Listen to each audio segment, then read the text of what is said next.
everybody, what's going on? I'm DJ Sixsmith. Fashion Week in New York. We got a great guest here. It's Julie Mintz, singer-songwriter, fashionista. How are you? Hi, good. How are you? Really nice to meet you. Nice to meet you. How's life for you right now? What's going on? It's good. I'm a little tired today. This is my second to last day at Fashion Week, and I'm still on LA time, I think, a little bit. Yeah, it must be difficult. Yeah, but it's been really fun, but like lots of early mornings and getting up and like doing my hair and makeup for fashion shows. And that takes some time, as we were just talking about off camera. Yes, being a woman is like... I just roll up here, and it's like, I fully appreciate the amount of time it takes to get ready for you guys. So lucky, yeah. I mean, but seriously. I'm lucky, too, to get to do what I do. Absolutely, yeah. You get to rock some cool clothes, you get to go to some cool fashion shows, and you are an incredible artist as well. So you got that going on. Thank you. So why don't we wind it back? Take me back to being in Texas, growing up there, and just how'd you kind of get into the whole music space? So, yeah, I grew up in Corpus Christi, Texas, a small town on the Gulf of Mexico.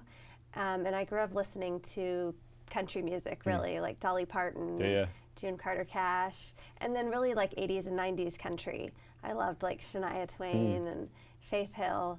And I was like singing in choir and playing piano as a kid. And then I started writing my own songs, which I think kind of came out of this, I guess like I would say a feeling of sort of loneliness and trying to work out things that were going on inside of me. Like I felt like I had stories to tell of my own. And so that's sort of how my songwriting came about. But I was doing it, really by myself, writing songs in my bedroom. I had moved to LA and was just playing little singer-songwriter shows. And then I had a very successful music artist neighbor. Yeah, Moby. Yes. That certainly helps out a little bit, right? That did help, yeah.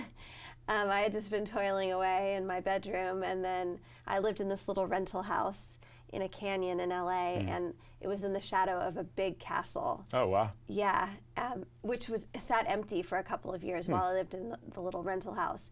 And then Moby bought it and moved in. And so we became friends and neighbors. And he sort of started giving me songwriting advice. And then one day he was like, "Oh, I have to sing on The Tonight Show, my new single. Will you sing backup for me?" You're like, "Yeah, I'm down." I was like, I had to read the email like 5 times. Like, is this a real thing right now? Yeah, I was like, is he asking me if I know someone that can sing backup for him? So that's sort of how I started singing with him, and then it just evolved into me playing in his band. And since then I've played with him everywhere. I've played at the Hollywood Bowl. That must have been incredible. It was amazing. Because how many people was that? I mean, it must have been thousands and thousands of people. Yeah, I can't remember how many people the Hollywood Bowl Yeah, holds. I mean like 20, 30,000, something crazy like that, right? Yeah, I think it was like 30,000. Yeah. Yeah. I thought it was going to be more intimidating, but it's actually so big that you really can't see to the back. Yeah, like where are you looking when you're performing at the Hollywood Bowl? What are you focusing on? For me, actually, what I really tried to focus on, and I actually try to be conscious of this a lot when I'm performing with Moby, is I try, in the moment, if I can remember, I try to have a moment where I'm like, take this in, like, remember this, this sounds so cheesy, but like be grateful for this. Sure. But I really do. Like I'll be in the middle of singing a song and I'll be like, thank you so much.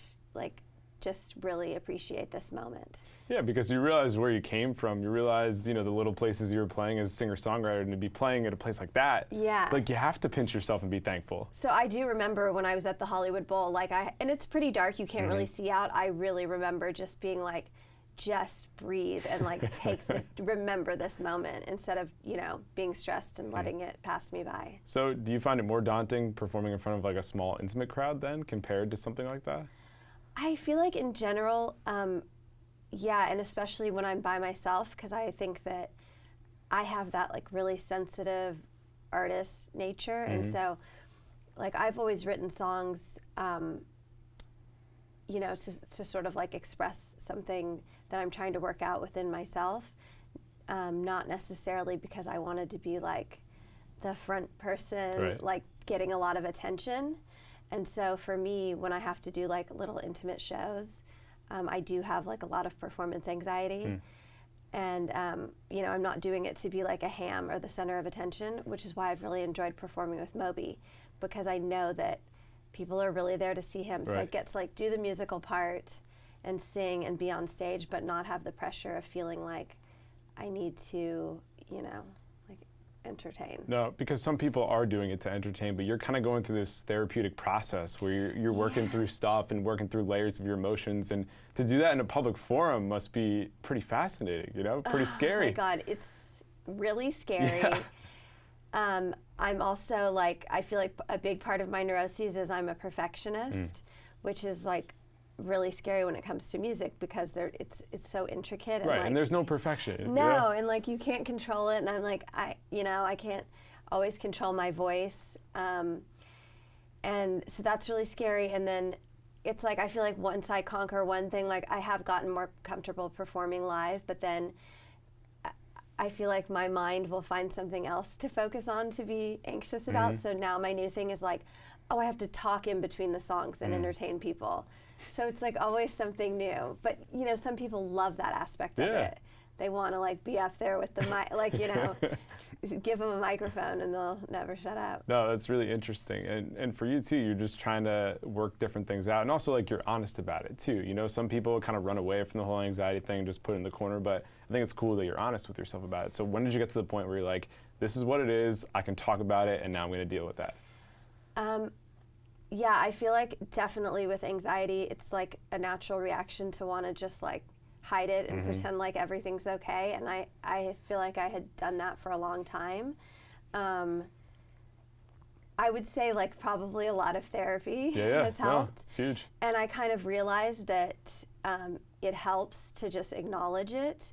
And then, you know, because the more that you're, like there's that saying, like you're only as sick as your secrets. And so the more that you're trying to like hide it and act like you're okay, I think that I would feel more anxious.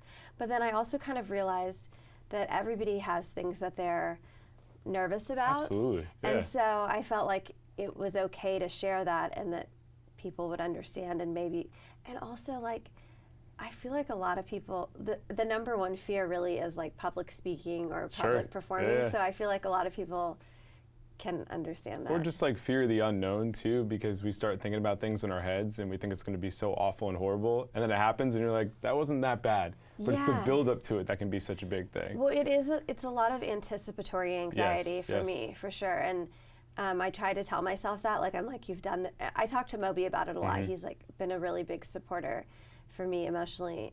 And he's always like, it's always fine. Like, you know it's going to be okay. And you've done it, you know? Yeah, he's like, you've done it. It's always great. And I'm like, I know. It's not that. It's like some weird process I go through. But it's true. Like, I try to tell myself it is just something I go through before I have to get on stage, and it's going to be okay. That's interesting. So you mentioned like kind of leaning into the loneliness in your life. Like, how old were you, and how have you kind of seen that grow and transform as your time as an artist has gone on? My loneliness? No, just in terms of like leaning into that and just kind of unpacking it in your music. Yeah, I think that my EP was called The Thin Veil. And so those songs were more, I feel like a lot of my loneliness would come in like late at night. And so the title of that album, so there's sort of this spiritual idea that the veil between the conscious world and sort of the unconscious world is the thinnest in the middle of the night. And or you can also think of it as like the living and the dead. Sure, yeah. And that's when like our creativity is heightened. And that's when I would do a lot of my songwriting, but I feel like that's also when a lot of the loneliness would creep in. So that's just like a very potent time. It's also like the witching hour. Sure, yeah, it's amazing how much creativity can be flowing at those weird hours of the night, you know, and your mind is really spinning in all different directions, and you're like, I had never even thought about this way, but it comes out on the page. And I think that's one of the coolest things about music and art. It's just that it can happen at any time, and it can be something completely organic when you didn't expect it to be like that. Yeah, that's always been like the best time for me as a creative person. So that was sort of why I titled that The Thin Veil. And then sort of continuing with the theme of exploring like my loneliness and a lot of like loss and heartbreak. My full-length album, I called it Abandon All Hope of Fruition, because a lot of the songs on that album were, you know, I had a song called Wanna Feel Wanted, which was, of course, like exploring that, like wanting to be in a relationship. It was really like a lot of those themes. I have a song called Wildflowers, which is comparing girls in LA, myself included, to lonesome little weathered wildflowers. And so the theme of that was really like wanting to be in a relationship, like wanting to soothe that loneliness, but it's something that we really don't have control over. Right. It's, you know, it involves another person. Totally. And so I'm like sort of a spiritual seeker. I'm interested in all different teachings. And so I was reading a book by Pema Chodron. I don't know if you're familiar with her. I'm not. She's a Tibetan Buddhist monk. Okay. And she's written a book called When Things Fall Apart. And one of the chapters is entitled Abandon All Hope of Fruition.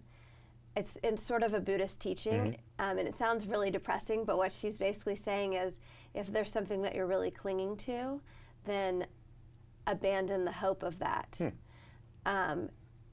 Like for all time. Wow, you know? interesting. And so basically, if you said to yourself, if I abandon the hope of that ever coming to fruition in my life, could I live the rest of my life and be okay and appreciate what I have? And that like really spoke to, like I was like, what if I never have a family or have a relationship or any of those things? And so that really seemed to encompass what I was writing about in those songs. Yeah, and I'm sure it kind of grounded you a little bit too, because you can just spend so much time thinking about those things, writing about those things. They eat at you, and then you're like, all right, but could I live without them? And if the answer is yes, then you can kind of just roll forward without it, you know, totally hindering your life. Yeah, and I don't think it's an easy yes. No. Like that would be, I mean, anything that we want really badly, to just say like, what if I never got that? It would probably be like a lifetime struggle to accept not having it, but there is kind of a freedom in letting it go, or thinking about the possibility of letting it go. Yeah, and there's some things we just can't control either, right? Like you're saying, like being in a relationship obviously involves another person. Having kids, like there's certain ways to go about that, but again, there's complications with that. Yeah. So it's a lot to unpack, but at the same time, if you're honest with yourself, whether it's in life or in your music, you're just dealing with it head on as opposed to like circling around it. I think that's probably the best way to go about things. Yeah, I mean, I feel like that's definitely what I've tried to do in my music, is just explore those things that I'm struggling with, and hopefully it resonates with people as things that they've also dealt with. Totally. So you're this interesting person that's from Texas, like you really think things through, like you get down to the nitty gritty, but like LA can be like a really superficial place, you know? So how do you deal with that, and what's it been like kind of putting your life into that whole culture out there? Yeah, you know, I mean, so my sister also lives in LA. Okay. And she's married and she has 2 kids, and so I like spend most of my time with them. That's cool. And I'm like a total homebody. I hang out with Moby. We just like go to the movies. You just keep it simple. Dinner. Yeah. I live in a house like, you know, kind of up on a hill, and like I have a music room in my house. Like I feel like I don't really get into the like weird LA superficiality. I love the good parts of it. Like what? Give me the examples. The weather is right. The weather is amazing. Great. Yeah. Like I need sunshine every day. Where I grew up in Texas, it's 90 degrees, like super hot every day, all like the time. even on Christmas. You know, so I just feel like I need it to be warm every day and sunny and beautiful, and you get that in LA, and I have a lot of good friends there, and you're doing your thing. I love it. Yeah, that's cool. So I want to talk about your new song. I was listening to it this morning. So I've heard you speak about Prince and Lady Gaga and the similarities with those songs, but how do those artists speak to you? Like when you're listening to an artist like Prince, you know, what comes to mind when you're listening to his music? Because like I'll think one thing, but I wonder for you as an artist how you kind of interpret his stuff. I am so in awe of Prince. The fact that he wrote all of those songs. Like, I was really doing some research on Prince when I was covering his song, and I was like, I just want to find one amazing Prince song that somebody else wrote, because it'll make me feel a little bit better. Like, oh, that one Prince song that we all love, like, he actually didn't write it. It doesn't exist. Doesn't exist, no. He wrote every single one, and he played every instrument on it. Like, wow. He was just a genius, and just so talented at everything that he did. And that made the idea of covering Purple Rain really intimidating. But we had been doing it on tour with Moby, because during his sets he likes to have like a few cover songs just to kind of break up the set. And so Moby had suggested the idea of doing a cover, or recording the cover.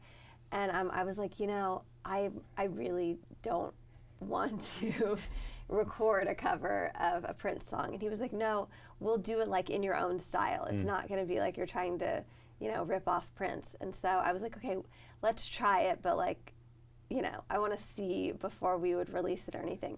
So we were in the studio, and I was just playing it on piano, kind of figuring out what key I wanted to do it in. And as I was playing the chords, I said to Moby, I was like, this is crazy. I think that this is the same chord progression as Million Reasons. And he was like, oh, I don't know what that is. And so I just sang Purple Rain, and then I started singing Million Reasons. And he was like, that's really pretty. I love that song. And I was like, it's Lady Gaga. And he was like, oh, just do that. He was like, I'm going to record it that way and just sing both songs. Wow. And that's how we came upon the mashup. That's really cool. So I think it's awesome that your mind thinks that way, that you're with one song and then you start to think about the other, and then that Moby would see the fact that like, no, those two songs really blend together. So like that collaborative experience, like you got somebody that really understands you and also understands the bigger picture, which can really just bump things up to the next level for you. Yeah, I feel like I've been so lucky to meet him in so many ways, and I feel like we really get each other musically and just as friends, and I think because of my really sensitive nature, like even just being in the studio, I can get really self-conscious, but because I'm so comfortable with him, and he has a studio at his house, so it's always just the two of us, it's really casual. Whenever I'm recording vocals, he's always just like, this is, you know, you can redo these, it doesn't matter. We always end up using it, but like it feels very low-key. Right, it's just a safe space that you can do your thing there. Yeah. So you told me about Prince, let's talk about Lady Gaga. So when you listen to her music, because there's somebody that just lays it all out there in her tunes, so what do you think about when you listen to her stuff?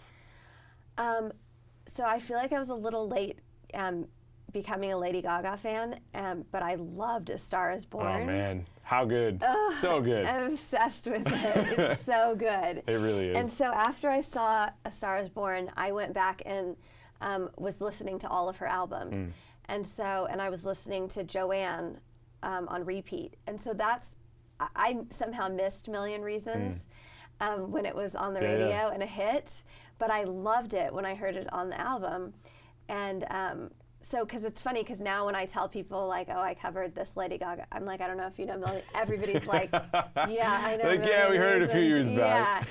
Yeah. But I just discovered it, like, around the time of A Star Is Born. That's really interesting. And so that was why when we were in this, I think that's why when I was playing Purple Rain, I heard the chord progression of Million Reasons, because I had just seen A Star Is Born and was just listening to Joanne, and she's amazing too, and like just an incredible vocalist and songwriter, and I just felt like I really had to do it in my own style, because obviously I don't sing like Lady Gaga, but it's a beautiful song. Yeah, no question. So how do you define your style? Because I think it is definitely a unique style and different from others. So what would you tell people if they're just checking out your music for the first time? I like to call it Gothic Americana. You know, it has that Americana, like a mixture of like country, folk roots. I think because I grew up listening to classic country. Right, so it's like June Carter Cash, Shania Twain kind of melded together. But then like a little bit of Joni Mitchell. Just like, you know, that very classic like Laurel Canyon acoustic guitar with like a little bit of classic country pedal steel stuff. But it has like a Gothic angle, I think, because of the themes that I'm writing about are sort of darker in nature. Yeah, yeah. So with Fashion Week going on this week, what has been the highlight so far for you, and what else are you expecting to check out this week?